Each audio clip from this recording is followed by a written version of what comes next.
Angular momentum is one of the least intuitive things in physics. It confounds students and faculty alike, and so we will do our best to try to approach this without holding on to our conundrums of what makes sense intuitively, and try to stick to just what the physics says.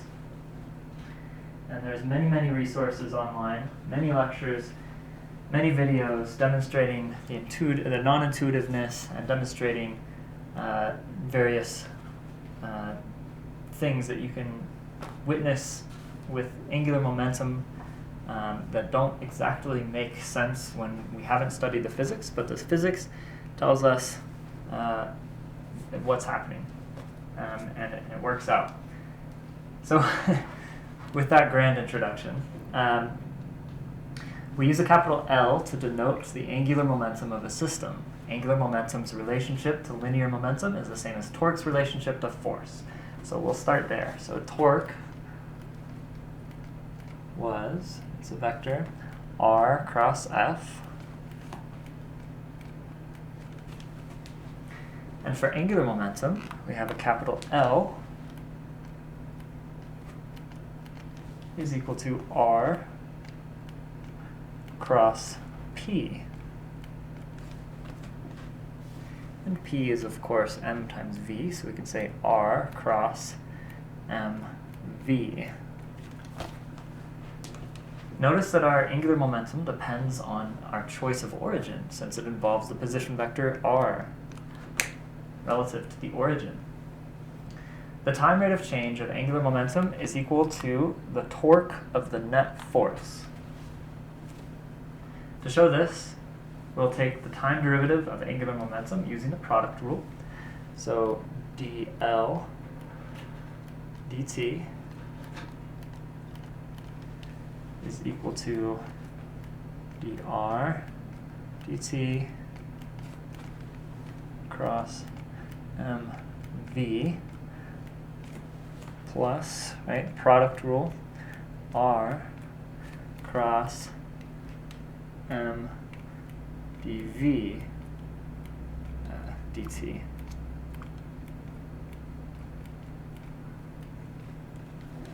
Product rule of derivatives, and then that means that we have v cross mv plus r cross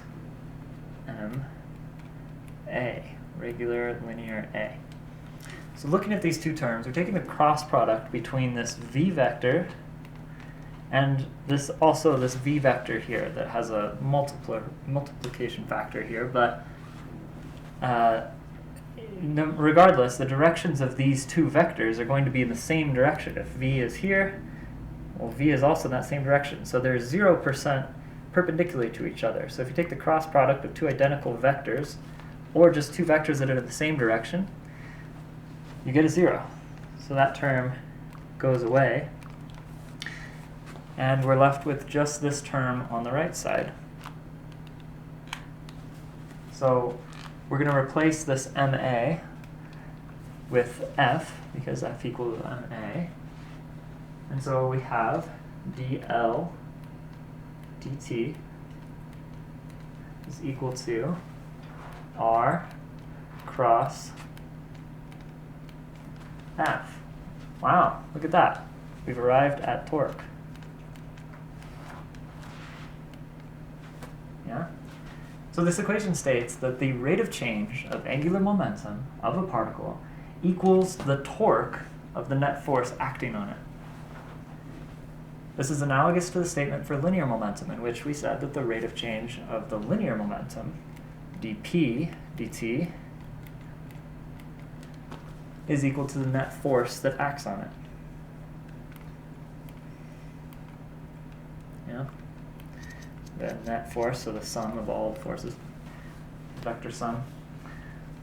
So if L is the total angular momentum of the entire system of particles, and the sum of the external torques on all the particles is the sum of the torques, written like this, then we can say this. This is worth boxing in.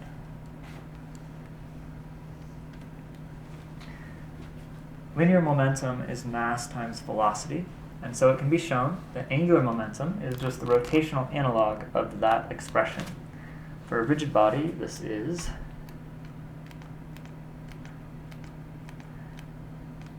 and this is the expression you were probably expecting, because P is equal to mv, right? That's our linear momentum. And so we've been subbing I, the moment of inertia, for m, and omega, the rotational velocity, for the linear velocity. And now we have this new vector for momentum, but it's angular momentum, and we sub that for. So this is probably the expression you're expecting me to write down. And that is true, but I thought I'd start with the other one.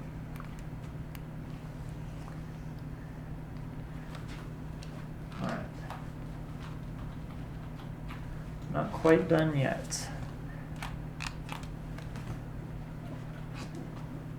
We still have to talk about conservation of angular momentum. Just like we had conservation of energy, conservation of linear momentum, we have conservation of angular momentum. And this is a universal conservation law which is valid for all systems. It's a fundamental part of physics. It plays a particularly important role in quantum mechanics. So all this stuff kind of comes back around in the quantum realm. So conservation of angular momentum can be stated in words as such. When the net external torque acting on a system is 0, the total angular momentum of the system is constant, or conserved. So this means that just as we did to analyze collisions, we can set the angular momentum of a system before, so I omega 1, right, or I1, and we can set that equal to the angular momentum of a system after I2 omega 2. So long as there is no net external torque acting on the system. Right? So if you have something that's spinning, its moment of inertia might change, and its angular velocity might change. And they have to change inversely to each other, right? So maybe the easiest way to understand this, or the most classic application to this to demonstrate, is to go back to our spinning chair that we had last video. So this statement is why we observed what we did when we spun in our chairs. If you actually did it. If you haven't, it's worth doing right now. So we started ourselves spinning at some angular velocity, omega 1, and our body in its whatever position it had, we'll say it's pulled in, gave some moment of inertia, I1, right? So moment of inertia is just the way that the mass is distributed around the rotation axis. Right? And when we extended our limbs, we stuck out both arms and our legs, and we're still spinning, we increased the moment of inertia because we threw more mass farther away from the axis of rotation. And so by this conservation of angular momentum, let me take away these arrows here. If this went up, then this must go down to be equal to what it was at the start. Right? And so what that means is when we threw out our mass, when we extended our limbs, moment of inertia went up, and so angular velocity must go down. And so we suddenly started spinning a little bit slower, or maybe dramatically slower, depending on how far you're able to extend your limbs and whatnot. And so this is why that happens. And it seems kind of like magic when you first do it. Why are you able to spin faster when you pull your mass in tight versus less? But it's conservation of angular momentum that is causing that to happen, and it's the thoughts behind this moment of inertia that make it happen. So ice skaters make use of this. If you see ice skaters, they will they'll be going and then they'll start spinning, right? Spinning, spinning, spinning. And when they want to spin really fast, you'll see them bring in all of their arms and legs really close to their body. And they start spinning very rapidly. And then when they want to stop spinning so fast, they just extend their arms and one leg might come out. And it slows them down. And so they have complete control over how fast they're spinning. Another example of this is cats always land on their feet on the ground. How are they able to do that? If you just get flung in the air or dropped upside down, how are you able to twist and whatever your body so that you get things going? Well, the initial rotation might come from something different. They're twisting their body and exerting their muscles and bending things in weird ways to get an initial rotation going. But if they are spinning, so if the cat is spinning, right, they can spin faster by tucking in their legs and tail and arms, and then they can spin slower by extending out their limbs. And so if you watch slow motion videos of cats and also other things like squirrels, they'll pick a point that they intend to land, and they'll try to keep their head fixated, their eyes fixated on that point. And here, so like a squirrel. See if I can draw a cute little squirrel.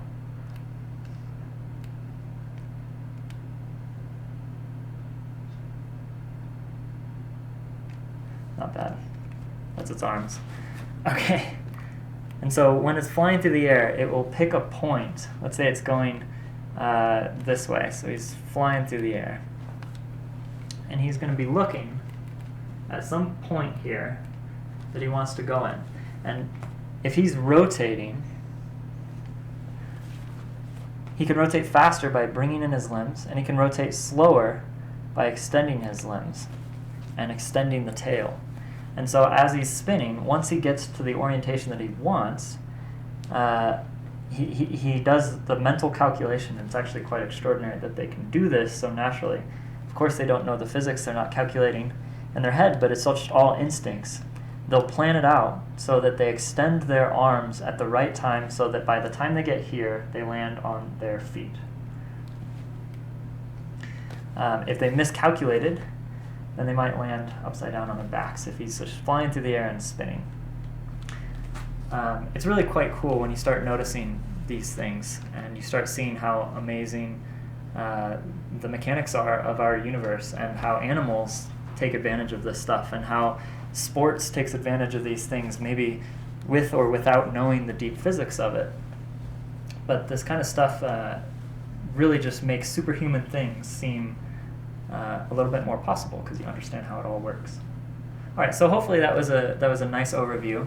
You can seek out some videos and other things that demonstrate this concept of conservation of angular momentum, and there's lots of things like stuff rolling down ramps, and we've talked about some of this already. What the ramp shape is, we had a quiz question, and what the shape of the thing that's rolling down is. So if it's a big cylinder that's rolling down with all of its weight on the outside versus just a ball, which one's going to make it down to the bottom faster?